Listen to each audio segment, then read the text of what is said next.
You know, to see people is a kind of troublesome. Even my car yesterday went berserk. I nearly hit all the trees in the forest. Yesterday, I never did it before. Even the first day, I drove it nicely. So many people yesterday.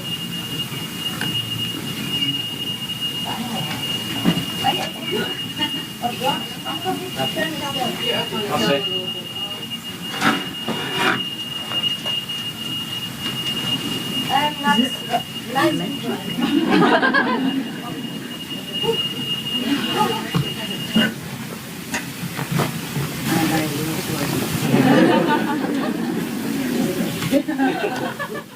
I couldn't drive.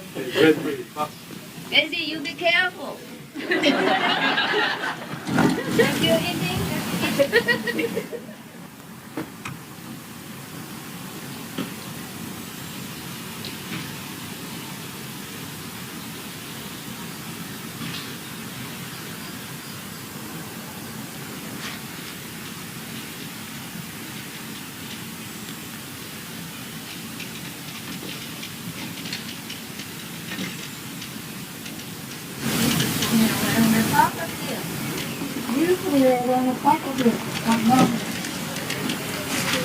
I won't try. Cannot take any for it.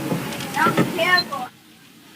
I have no license. I know, and I'm on the back here, so please. All right? Yes, I'm okay. Be careful, young man. I'm okay.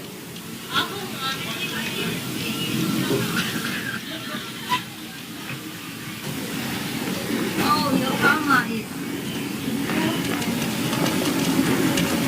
Casey, you don't know you're on my way.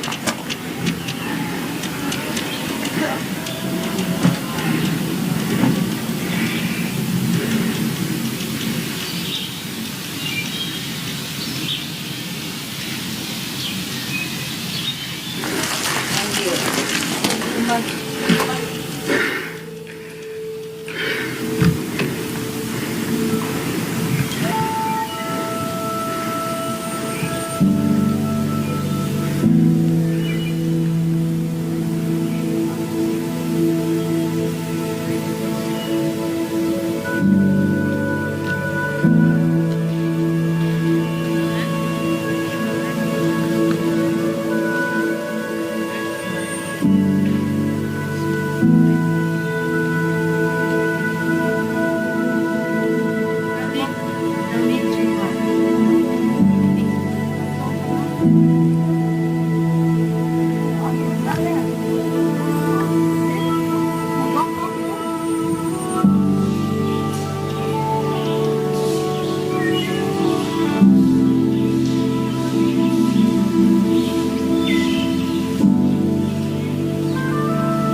But the other mountain is slowly acting open. Look at this.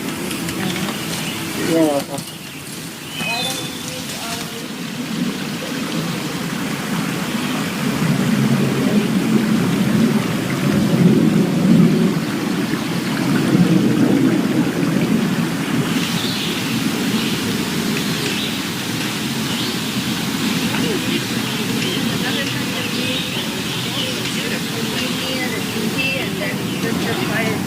You're singing it at the same time. It's a wilderness.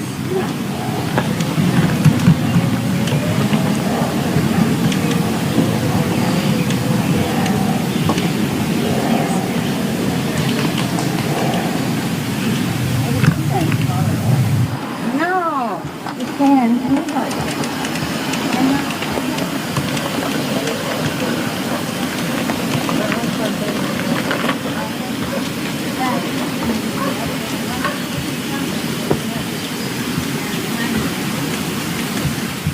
This kind of thing, if you put outside, is kaput. We don't buy things just to let it rot, no? They are rotten. A tan chair, and if you put them in the sun and the rain, it will go bad. I think the monks, you have to put a sign here. No permission to buy any material things for master, okay?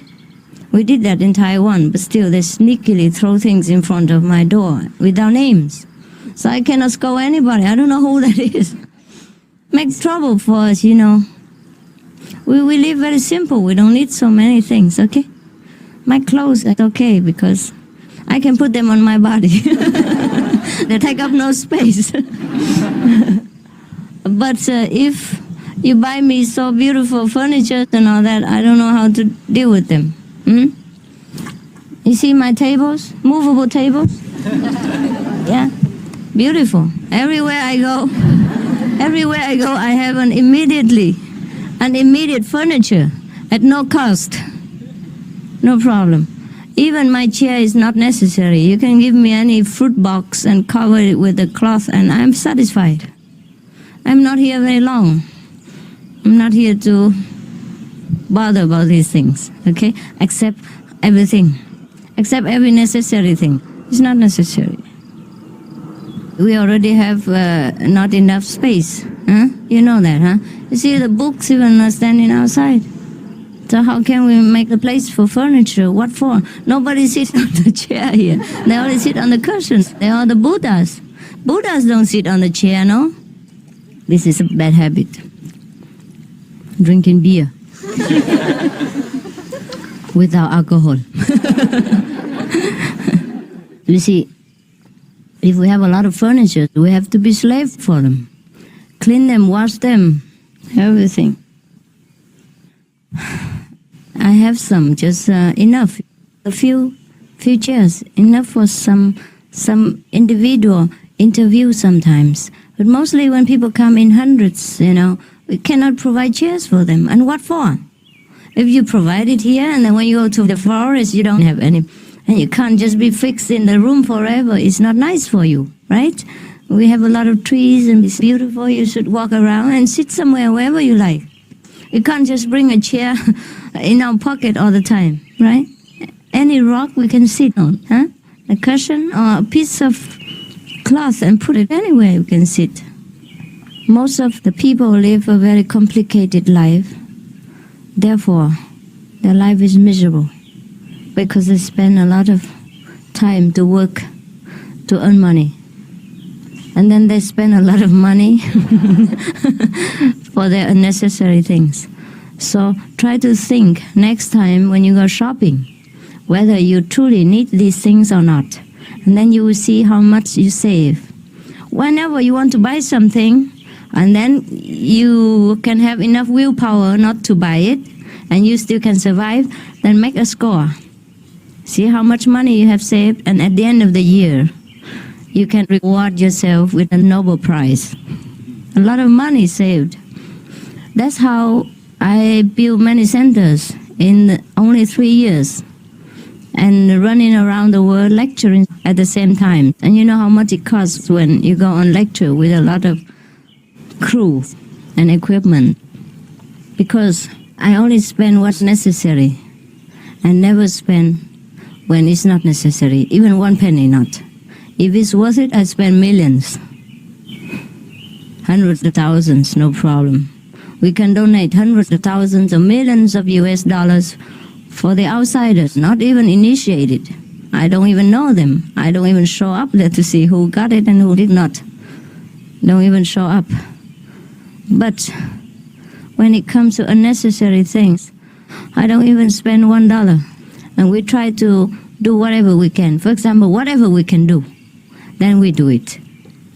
Because the money you save is also the money you earn.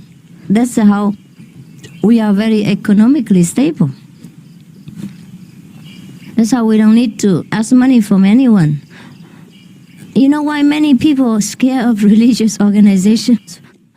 Because they go around with the caps, collecting money.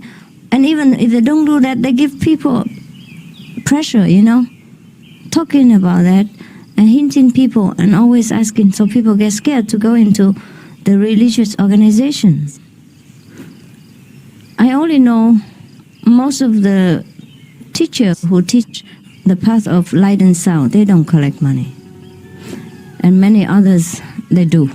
And even they always say they don't have enough, don't have enough money. How can you not have enough money? I don't understand that. Before we have all these things started, even when I was not famous, I did not have donations, you see. So people get scared to go into religious organizations. I only know most of the teachers who teach the path of light and sound, they don't collect money.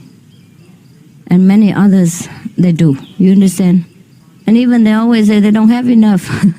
Don't have enough money. How can you not have enough money? I don't understand that. Right? Before we had all these things started, even when I was not famous, I did not have donations, you see. So we didn't have any land to stay. We rented one house because at that time, I wasn't very famous, all right? But there were some people who smelled something and came to me.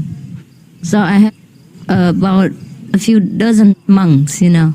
We rented a house together and we lived together there. At that time, we even shared the bathroom together. And my disciples, they didn't even know much about men. When I went into the bathroom, they kept their watch all the time. And when I came out, I was uncomfortable. I wasn't very famous, all right? But there were some people who smelled something and came to me. So I had about a few dozen monks, you know. We rented a house together and we lived together there. At that time, we even shared the bathroom together. And my disciples, they didn't even know much about men. When I went into the bathroom, they kept their watch all the time. And when I came out, I was uncomfortable. And they just kept winking at each other, you know. They said, it takes so long, something like that. And it was my private bathroom, and I shared it with them. They have another one downstairs. But I thought, okay, there are more people than me, so never mind. The woman can use with me and the man use downstairs. And it was my generosity that made a fool out of myself. They kept watching like that and winking at each other. Can you believe it? Anyhow, because I'm too democratic. That's what it is. Anyhow, so we rented that house, but then suddenly, and that house is the same like this kind of place, you know, smaller. Same in a way that it has not been sold for 5 years, and all the ghosts live in it. Just like when the monks first came here, all the ghosts play fool with them for many days, yeah? And they were so scared. And now no more ghosts. They're all liberated. Gone to the astral world to meditate. So when that house was rented by us for a year or something, and then suddenly they were able to sell it. And they sold it without telling us one word. And we offered to buy it before that, and they didn't sell it to us. And they sold it to another person, probably for more money. So then we had to go out. Now, what to do? Go onto the street? No. I let the monks and nuns go around, and we found a beautiful river, which is for the public. And then we parked there, camped there. And we drank from the water filtered by the cloth that we wore. We used a thick cloth to filter it and cooked it. And we eat it, and we had campfire every day. And we had fantastic fun. And there was a big lake next to the river, and we swim there every day. That's where I taught the monks and the nuns to swim. Yen, she could swim. But at that time she couldn't. I taught her, and she was the champion of all the students. Yeah, she was very fast and could swim very far. And another one, Tong, she drink water all the time. She was a little bit fat and clumsy. And in Chinese astrology, she belonged to the chicken, you know. I think they just flap around in the water and drink a lot of water. And then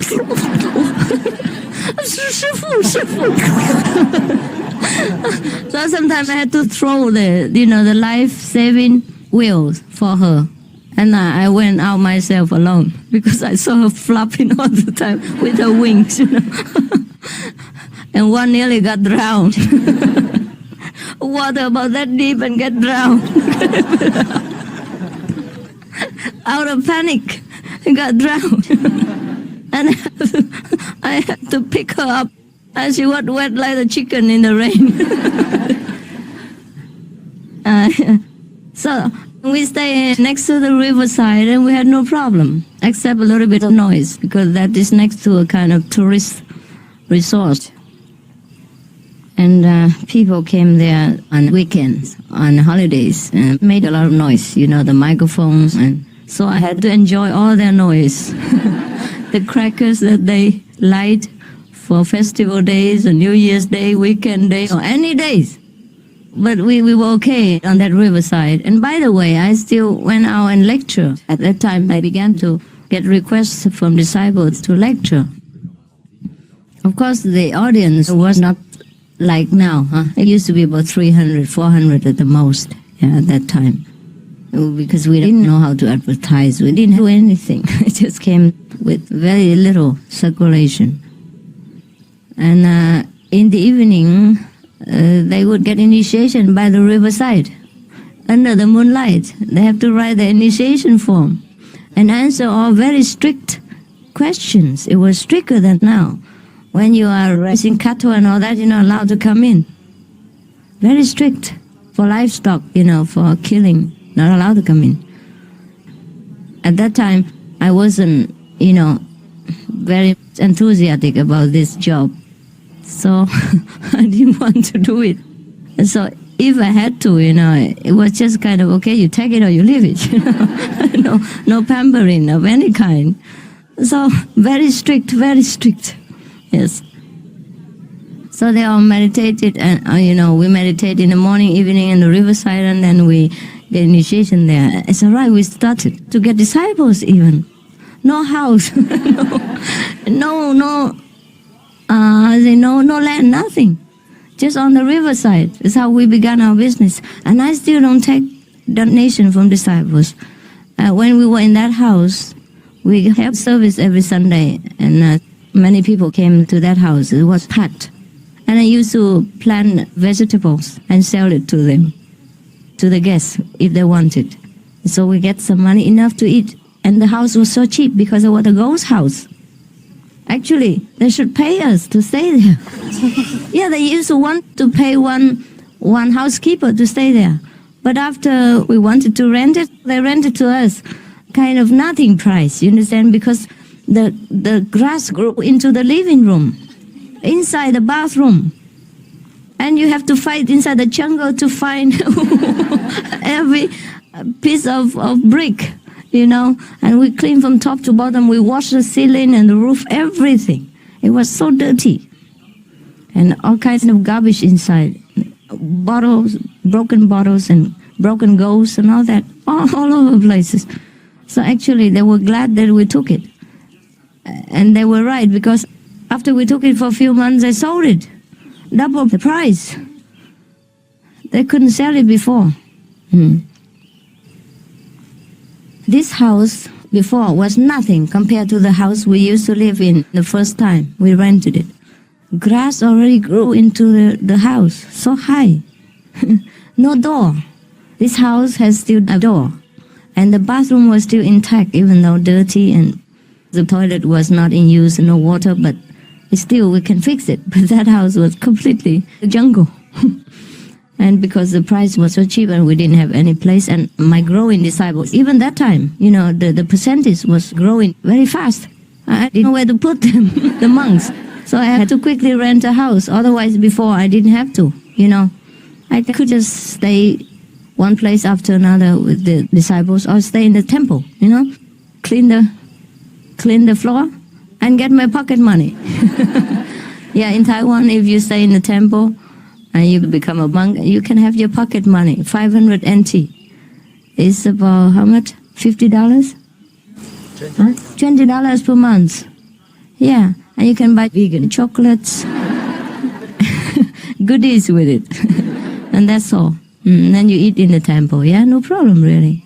To be a monk in Taiwan is very safe. And people even respect you. All right, anyhow. So I had to find a place to put all these monks, nuns that hang around me. At that time, I was also very generous. Anyone come want to be monk and nun? Okay, save yourself, save yourself, and then just do what we do, and whatever we have, the money we share with each other. And even my clothes, I had to share with them. I didn't have that many clothes, and I didn't have clothes for monks, so I give them what I had. Anyhow, that's the first place we had, and then we didn't have any more place. It's so we live next to the river. In Taiwan, the monk's conception is that you should have no possession, no job. You should live on alms. And I don't think we should make useless zombies out of ourselves. No? Huh? Otherwise our mind goes kaput. Huh? If we can, we use it, huh? Might as well, huh? We have it. We use them. If we don't have them, fine, but we have them. Use them, huh? Already given, why not use it? Why let it rot? What for, huh? So we use our brain, our mind, our hands, our everything, just to beautify the world and help other people, huh? Not because we want money, we want fame, or we want position, but since we have ability, and since we are more enlightened, we have even more ability to work. So why should we rot ourselves? Therefore, all our monks and nuns have to work. It's not because of the money, it's just the self-reliance and the self-discipline, self-respect that we have to keep.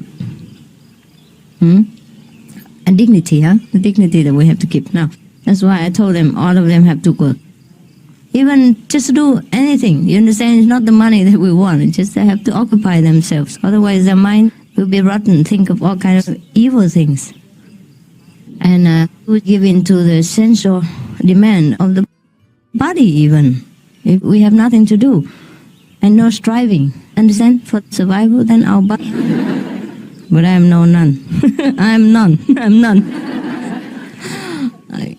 I don't need to be a nun forever, okay?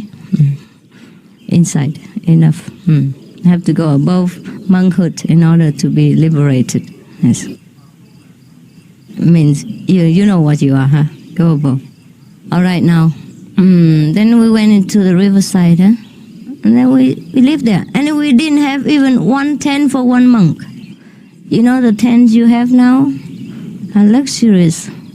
They're more expensive than the square tents that we bought at that time. And a square tent, 4 persons live inside, small one.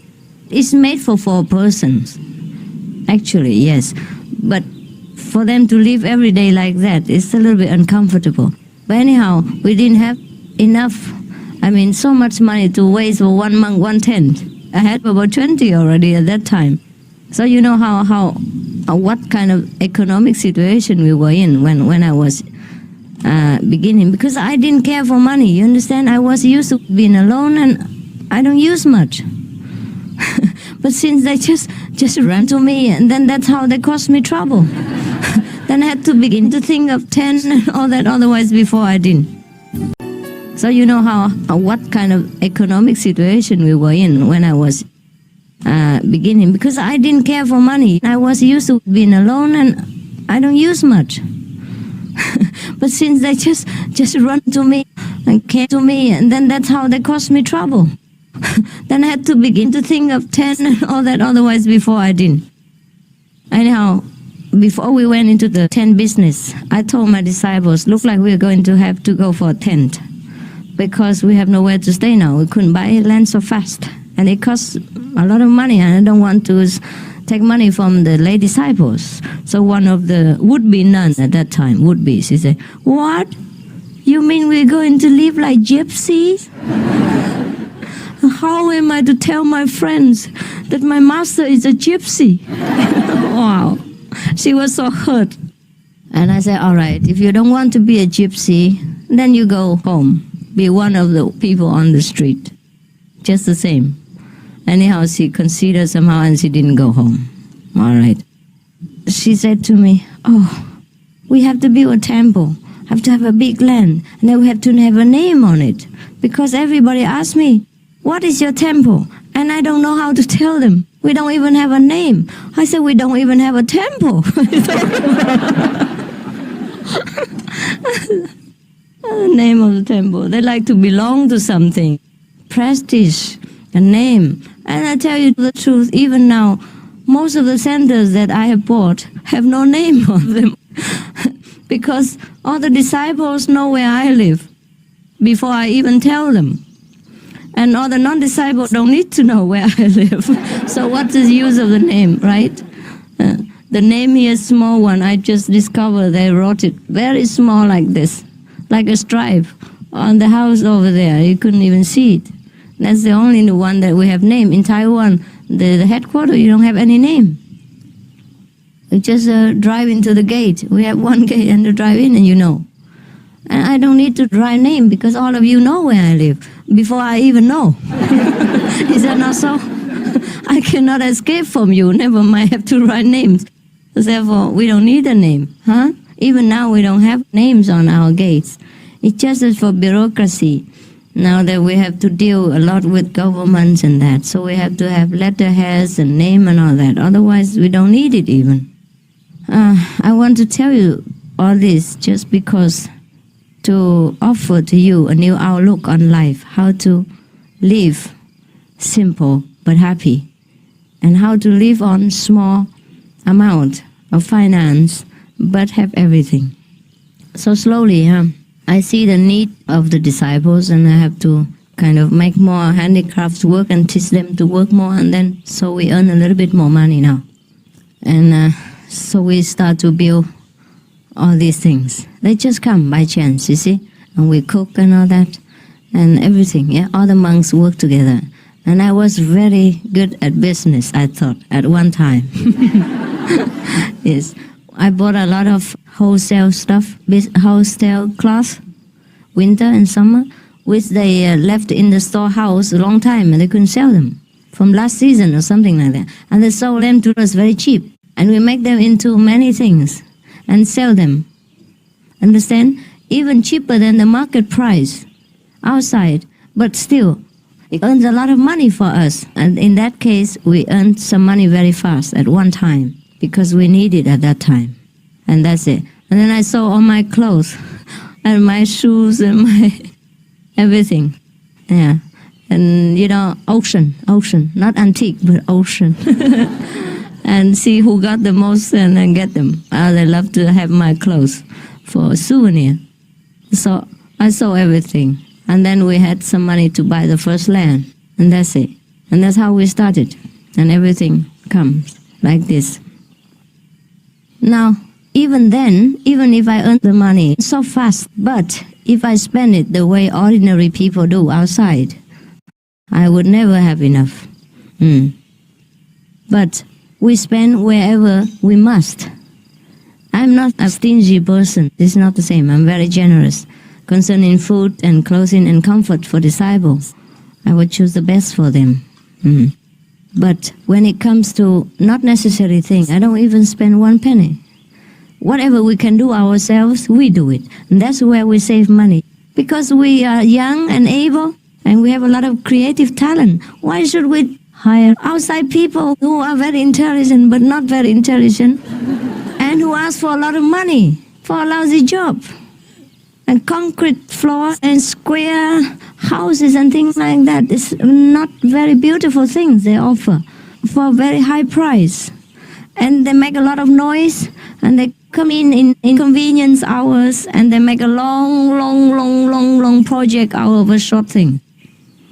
Therefore, we do most of the things ourselves. We even build toilet ourselves, bathroom ourselves, the way we want. And in the period of time that we want. So we accomplish everything in 2-3 days, 2-3 weeks. For example, the big hall that housed at that time about 3,000 people. We accomplished it in about 3 weeks. And all the gazebos in Taiwan that are made of stone, and the stone lamp and everything like that, we accomplished it in a few days. And the river in 3 days. 0.5 kilometer long river, winding river, and different tiers for 3 days with all the rocks and sand and cement and everything, and trees planted as well. It's about at least 1 hectare, the region, the area of that river and trees and everything, 1 hectare at least. And we brought everything in 3 days, just because we work the way we want, and as long as we want. and at our convenience. And we put effort together and do things very fast. Therefore, I have a lot of time for you. Not because I don't have work, but I work very fast. And I work the way I work, not the way outside people work. And it's easy for me to just wave my fingers and tell the workers to come here and do the parking for you, and do the toilet for you, and build my new house for me. But no, I just pitch a tent. And the bathroom, the monks build for me. I tell them how to do it, and they do it very fast, few hours. No problem. What can you do with a bathroom? You can only bath in it. And you don't take more than 1 hour at a time. Provided you stand in there and make all the makeup. 1 hour, that's all. In one day, 2 hours maybe. Huh? And what do you do with a bigger toilet or luxurious toilet?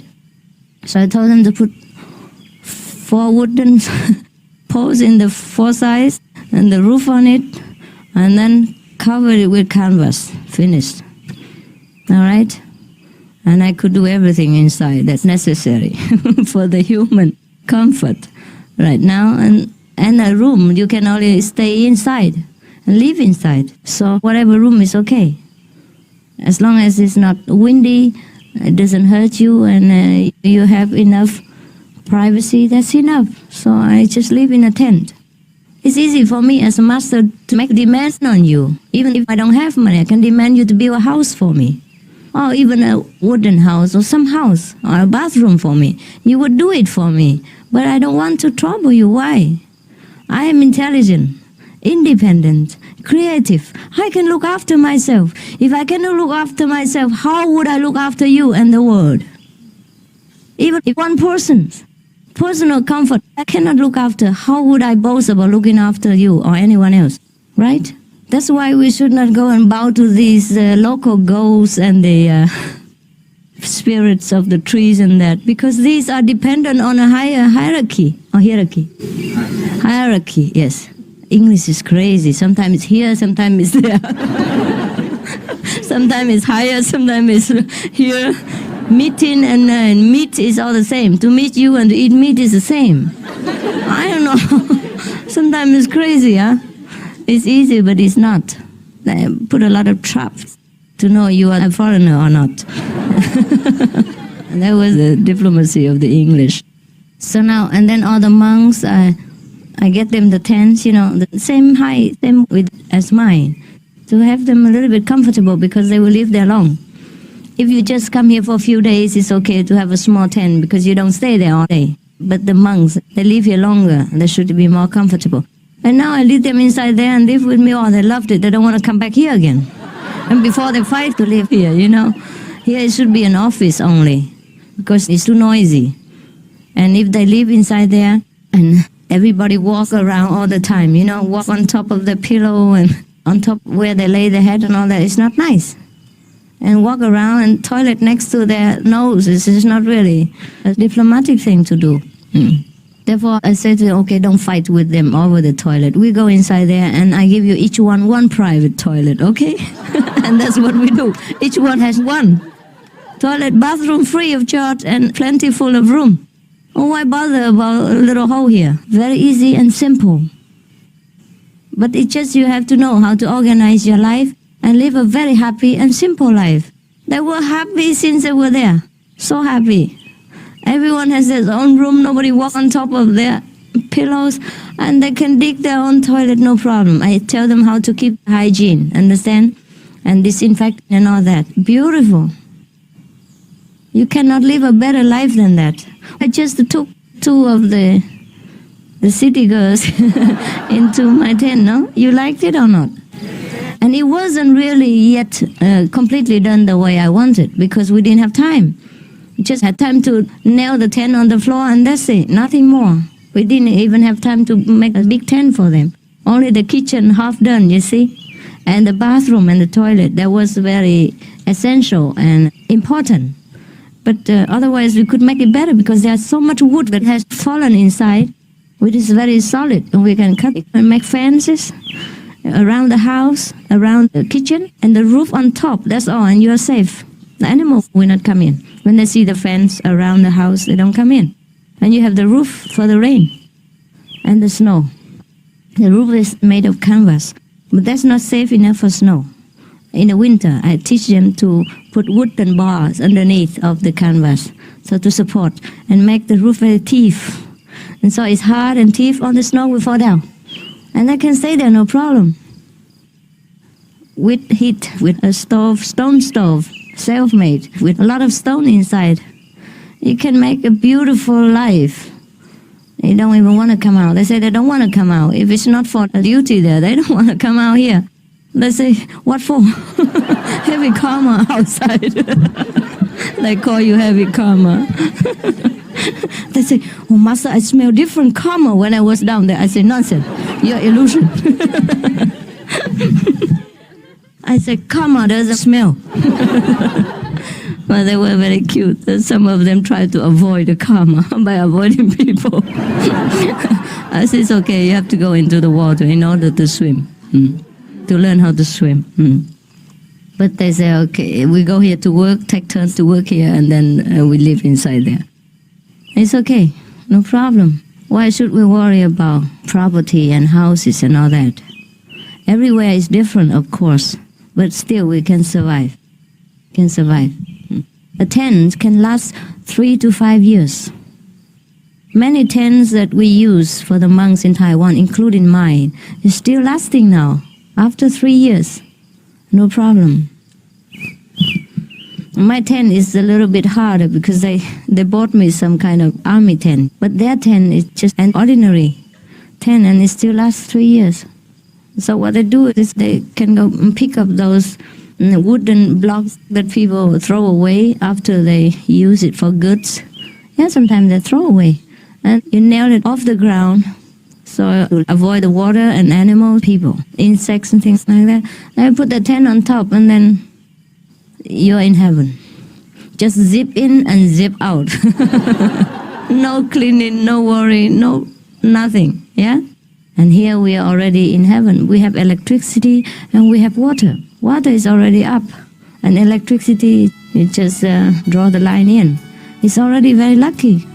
My tent is a little bit harder because they bought me some kind of, with like an army tent, you know. But their tent is just an ordinary tent and it still lasts 3 years. So what they do is they can go and pick up those wooden blocks that people throw away after they use it for goods. Yeah, sometimes they throw away. And you nail it off the ground so to avoid the water and animals, people, insects and things like that. And put the tent on top and then you're in heaven. Just zip in and zip out. No cleaning, no worry, no nothing. Yeah? And here we are already in heaven. We have electricity and we have water. Water is already up. And electricity, you just, draw the line in. It's already very lucky. When we were in Miaoli, at the headquarters of Taiwan, the first time we didn't have that much electricity. We had some, but not enough for 200 monks and that. And then we had to apply many times with different reasons, because Taiwan, they restrict electricity. And we had no water there even. Little small taps for thousands of people.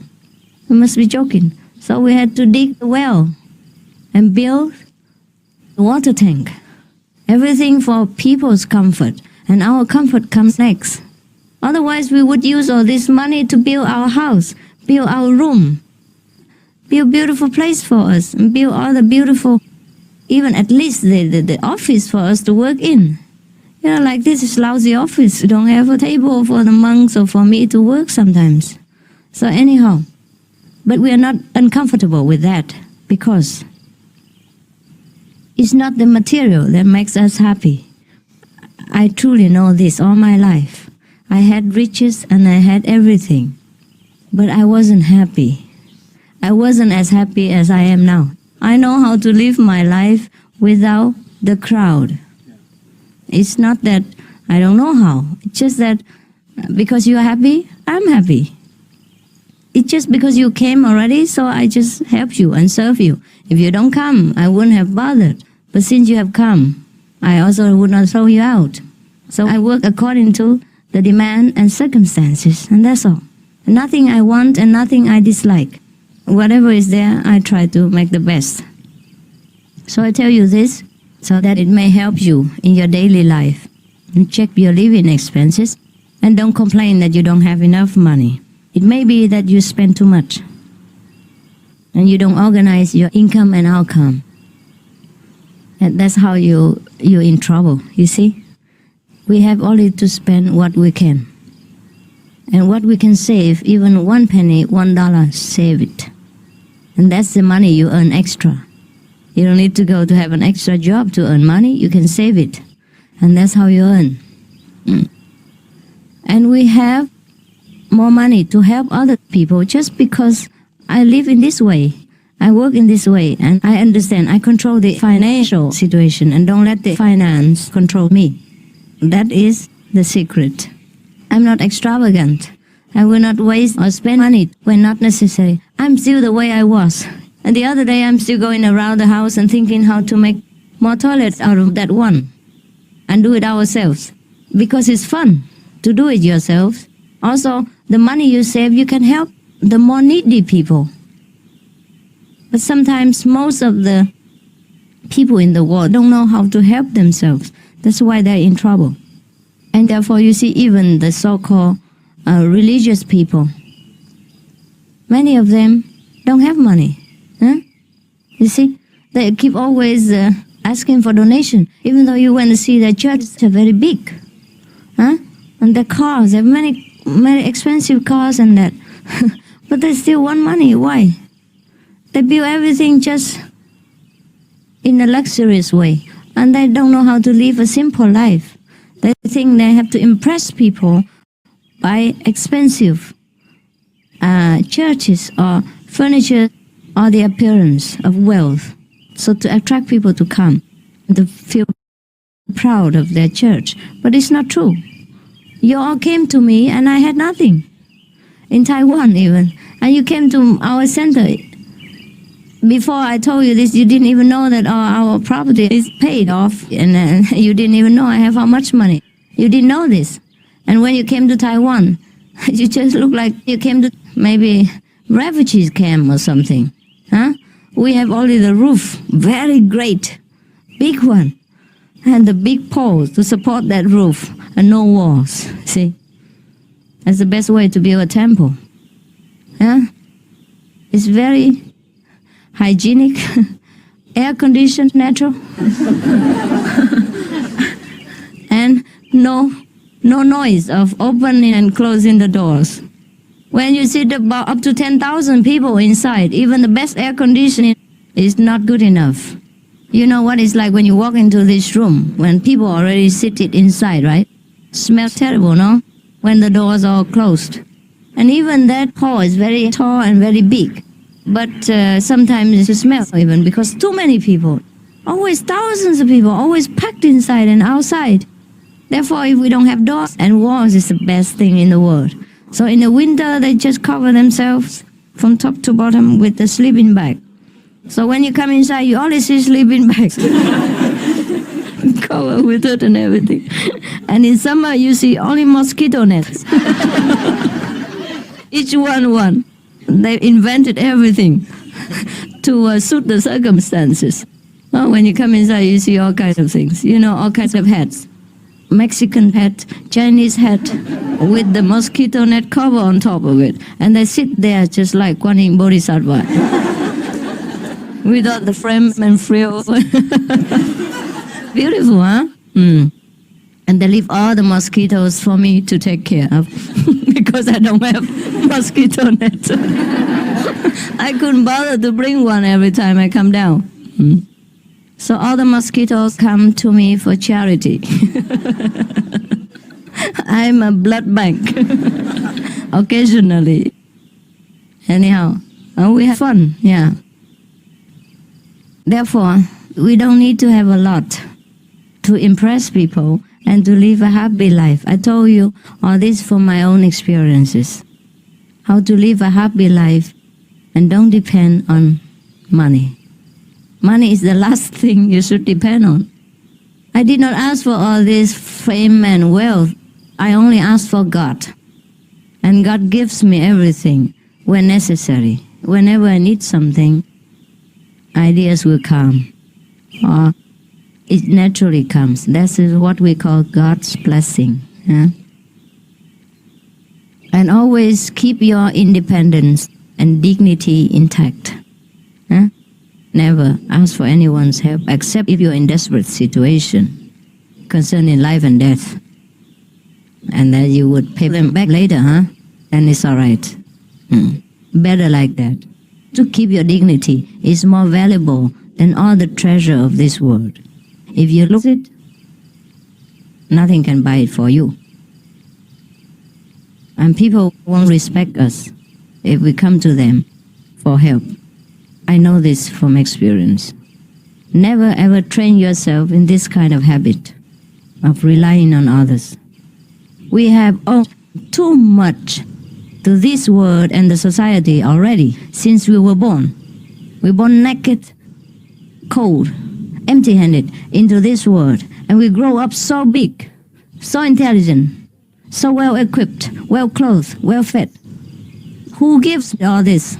Even though God gave it, but through people's cooperation and sweat and tears. You understand? That we have food, that we have shelter, that we have roads, that we have airplanes, trains, cars, every comfort that we have. We earn it, but we owe it to the society, to all the hard workers on the road, to all the laborers sweating in the manufactory with very little income. Even they earn income, but the debt, our gratitude to them should not be measured by money. Therefore, we have to contribute something as much as we can, just to be fair with each other. If everyone just sits there and doesn't work and rely on others for alms and for charity, what do you think the society will become? Do you think we will have food? Do you think we will have roads and clothes and everything else? Understand?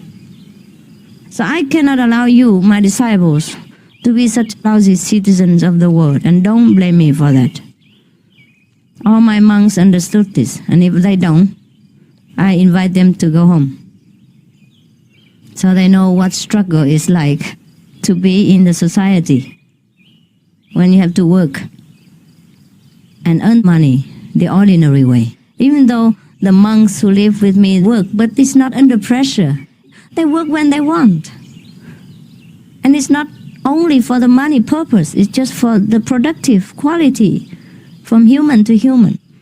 Also to keep our mind busy in a noble way and not in a destructive way.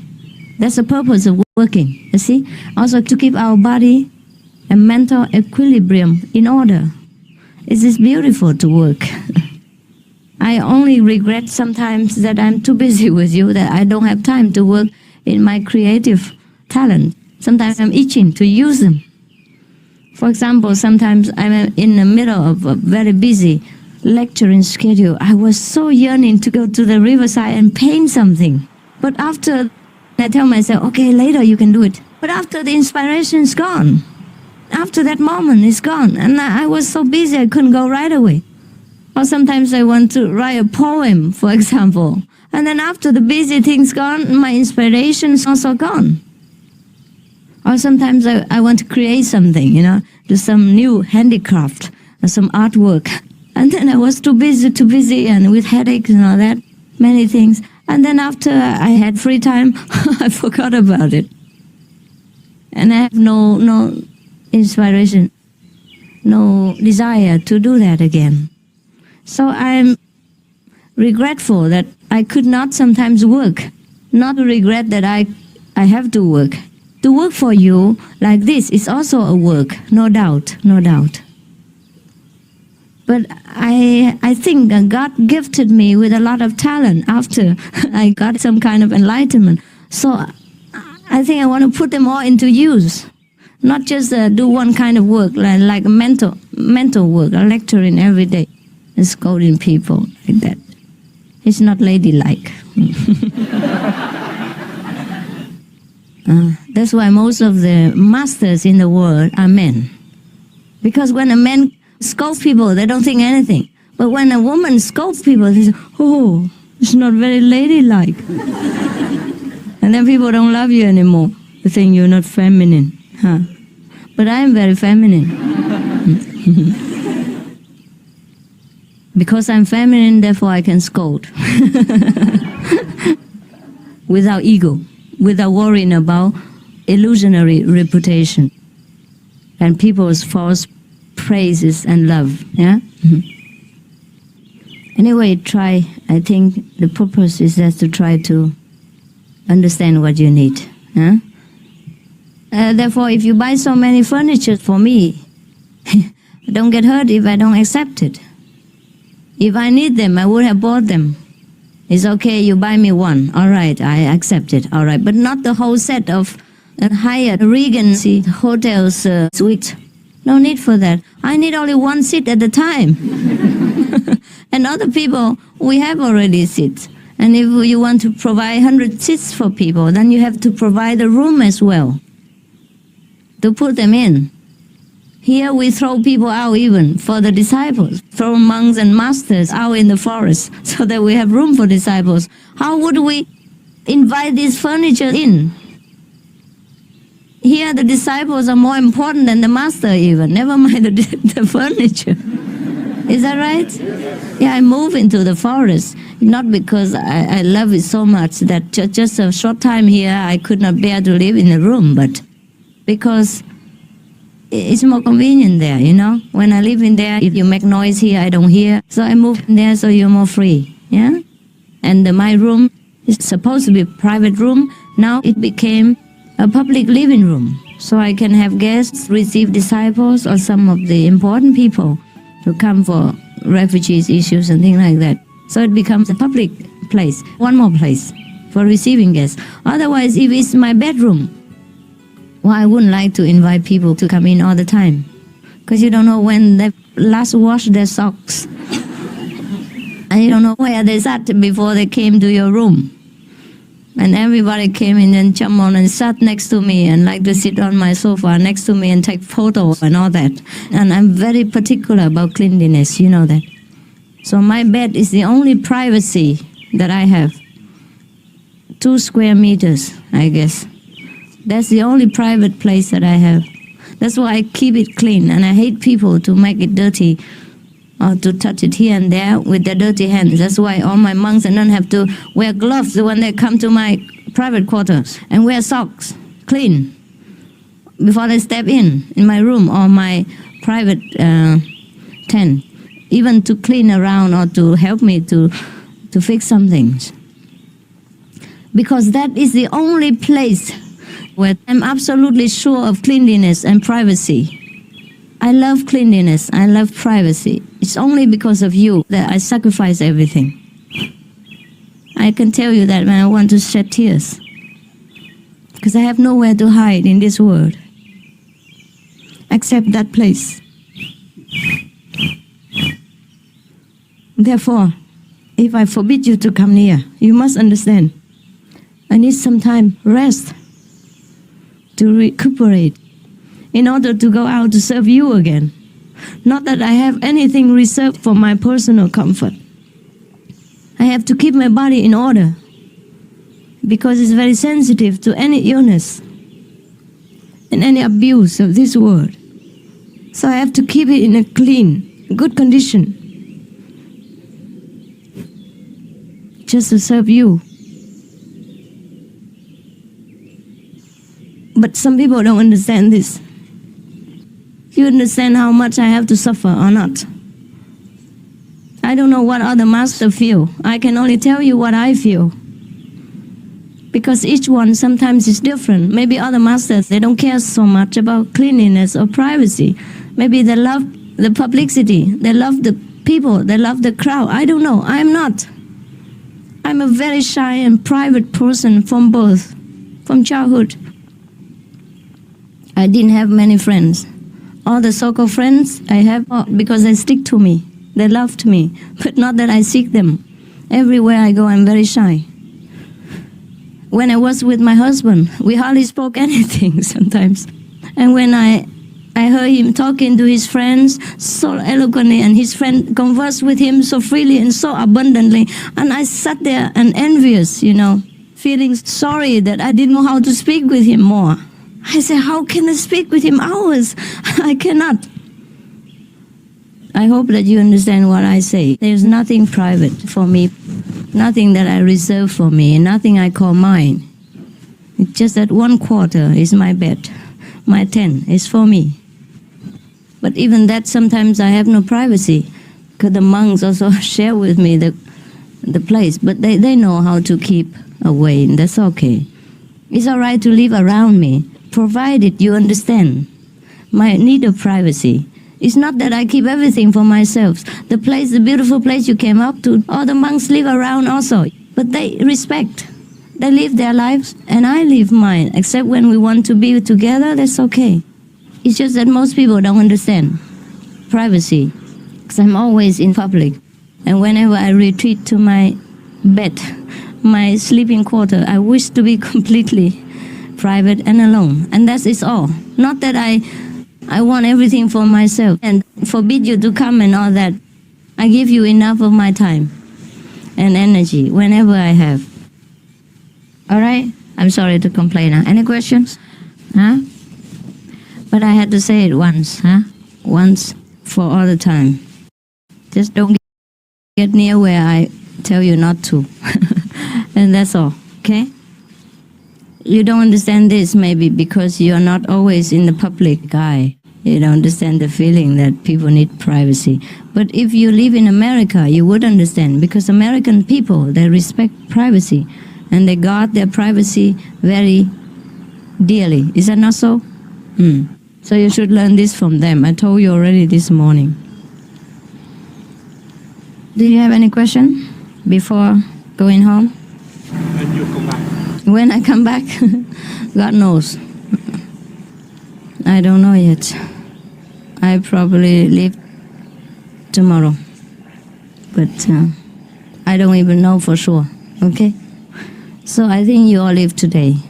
If any news, we'll let you know again. All right? Tonight, huh? Or you want to stay? Somebody stay? And it's okay. You stay in your tent? You have tent? It's all right there? And you two only not afraid? Okay. And other people go home? Yeah? Be happy where you are. Do your duty. And we finish, we pay off the debt we owe this world, and then, honestly, we go. A practitioner should be honest. We say everything comes from God, that is for sure. That is for sure. But God needs good instruments, and the people who work for us are good instruments. We have to be also one of them. Otherwise, the world goes back to where it used to be. Living in caves and eating flesh and blood and all that, without any civilization and order. We still don't have much civilization nowadays compared to other ages and other planets, but still it's better than before, huh? A little bit better, huh? So we try to keep it or improve it by our contribution. We cannot let it go backward now. We have to only go forward. And if we put our effort in, then it goes forward. Is that not so? And the practitioners of enlightened beings should put even more effort, in every way, to lead human beings into a better future, even if we don't stay here very long. Yes, ma'am? You mentioned about teaching at one time. Yes. And Mention about what? teaching this morning. Teaching? In the classroom, and difficulty dealing with children sometimes. In New Jersey, there is an arrangement by which each district, they have 600 local school districts that they pay just for their own schools. And the governor is attempting to change that because there are some that don't have adequate funds. And there is a big objection to it. Don't have what? Adequate funds, tax money. How do you convince the people who have the money that they have any obligation to anybody else? Not enough money. Who has not enough money? Usually the large cities, most of the large cities in the state, do not have enough funds for proper schools. And those suburban districts that do have enough money want the money just to go to their local schools, and they don't want it to go into the cities. Well, if they only have enough to support themselves, of course you cannot expect them. Or do they have extra? They have more, I would say the governor and others feel they have more than enough in the suburbs, and he is attempting to have it spread out into the cities. And many feel that it's not their obligation to take care of people in another town. Yeah, which doesn't belong to their town. Yeah, Yes. I understand. I don't, how do you deal with that attitude? Well, they forgot that they all belong to America, no? How can I convince the Americans that they belong to America? If you, the Americans, cannot convince them, I am a foreigner. Convince them that they are Americans, that they belong to American society, and that everything that goes into the American society benefits all the Americans in the American society. Convince them. Remind them who they are and where they live. Everything affects the whole country, or at least affects the whole county, affects them. They should know that, okay? Write a poem, write a newspaper article, go on TV, do what is necessary in your power. If I'm a foreigner, come here and tell them what to do, they kill me. You're welcome. Anything else? No? Then I take leave of you, huh? I wish you all the best for the week to come and the days to come and the years to come. Maybe we meet each other again in Taiwan or somewhere. Okay? Maybe I will go to another state tomorrow or next day, I don't know yet, okay? So you will hear from me, all right? And if you don't, well, it's no problem. You hear it. No? You always hear from me, huh? Yeah. Yes. You want to ask question? Excuse me. The new disciples were initiated yesterday. We never got our popcorns. I understand it was supposed to be blessed by the master. I bless you with my breath, with my look, with my touch, with my talk. What do you need popcorn? Thank you very much. What do you need popcorn for? Well, I was told that the popcorn was very special. You're supposed to eat only one in an hour. One in an hour? Then how many popcorns you need a year?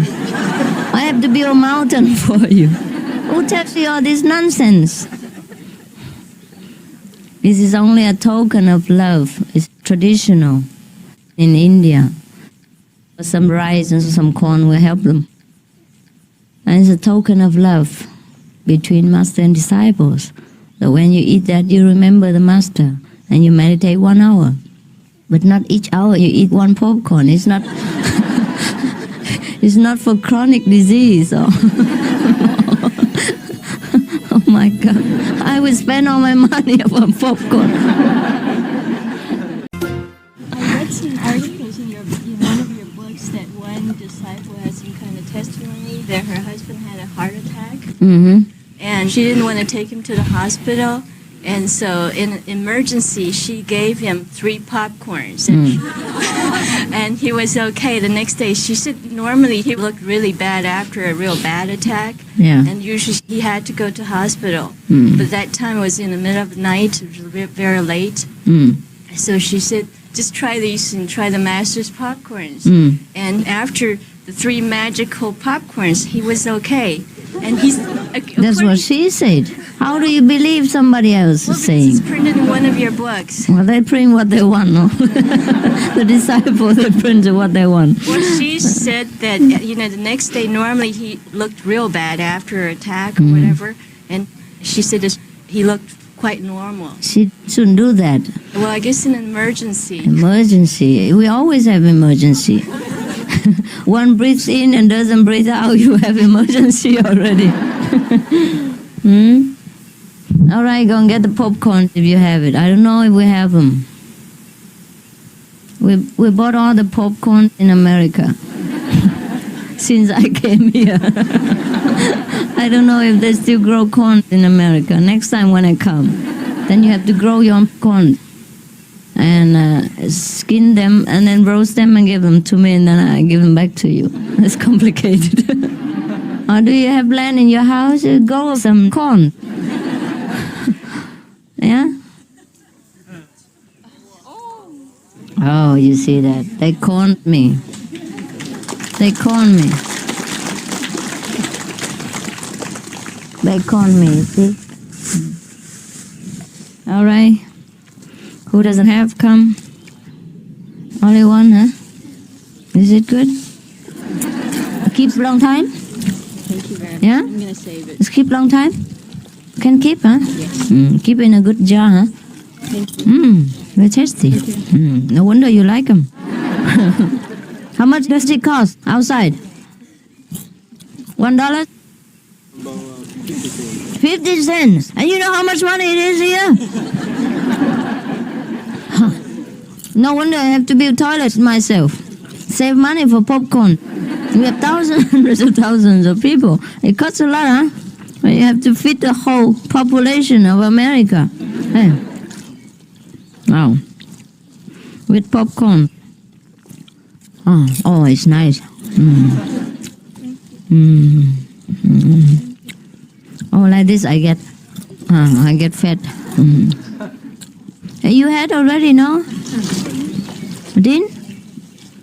Come. You only eat this when you're in difficulty, okay? In trouble or physical discomfort. When you eat one, you meditate 1 hour. Eat 2 hours. Eat the whole lot and don't get up.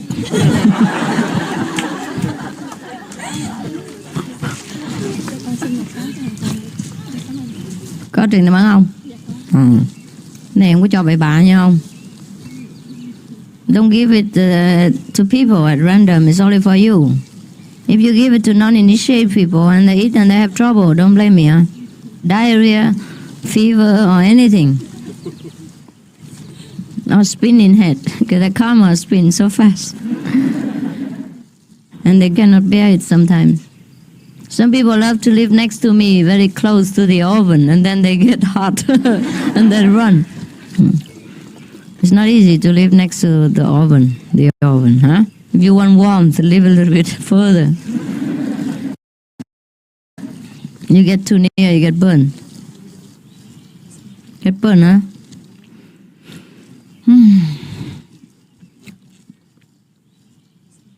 That's why I cannot keep attendance very long. They change all the time because they get burnt. They burn so fast. They get better and improve, but sometimes burn. Cannot bear it. Because the karma works out so fast and they cannot bear it sometimes.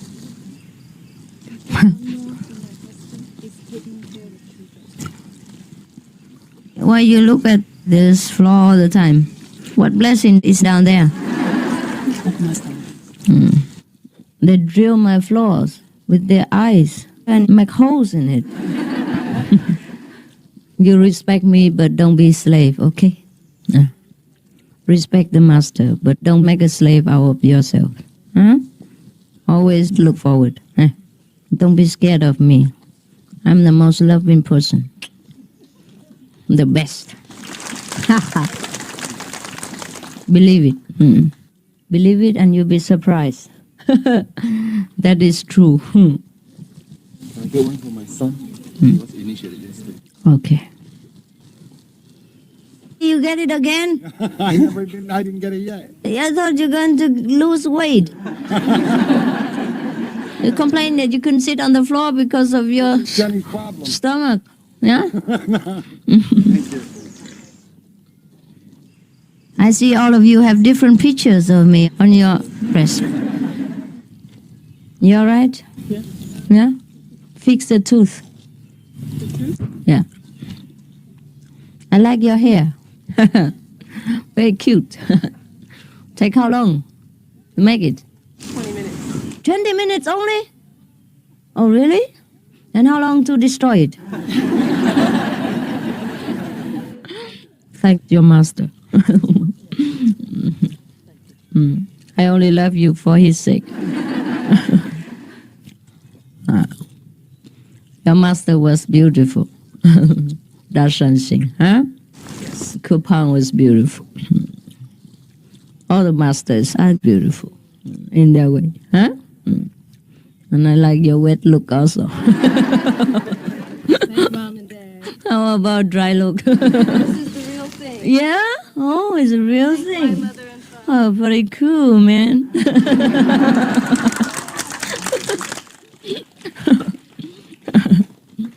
Any more? Finished? No more? The old ones who don't have can come. Yeah, you can. Yes.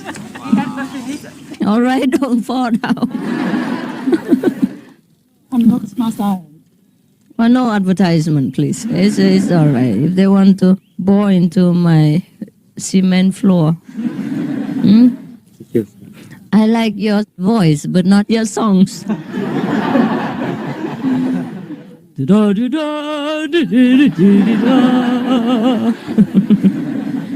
Oh, how come they are black and white popcorn? You're making a joke. I want to make a joke on you. In China, we have a legend, about the black and the white. When you say black and white in China or Vietnam, they understand it as the messenger of death. One is black, one is white. I don't know why. It must be one black, one white. They must make a joke.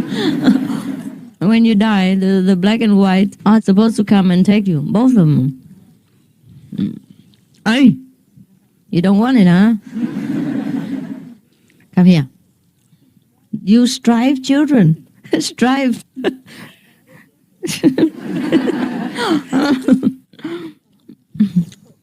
Huh? Remember? No. Thank you, Master. Welcome. Try to concentrate and get the full blessing out of it, and then you can use it for any few you want. Otherwise, you come and get no blessing and just bring all the karma. Karma you always have anywhere. No need to bring it here. Okay? Nothing more? No questions? Then go. Go with blessing, but go. Go when it's not yet dark. You can see the road. I need to arrange somebody transportation. 1 minute. Okay? No, you can do it. I leave. Thank you, the good ones, and thank the lousy ones. Okay. All right. Love you and leave you, huh? Try to better yourself in every way.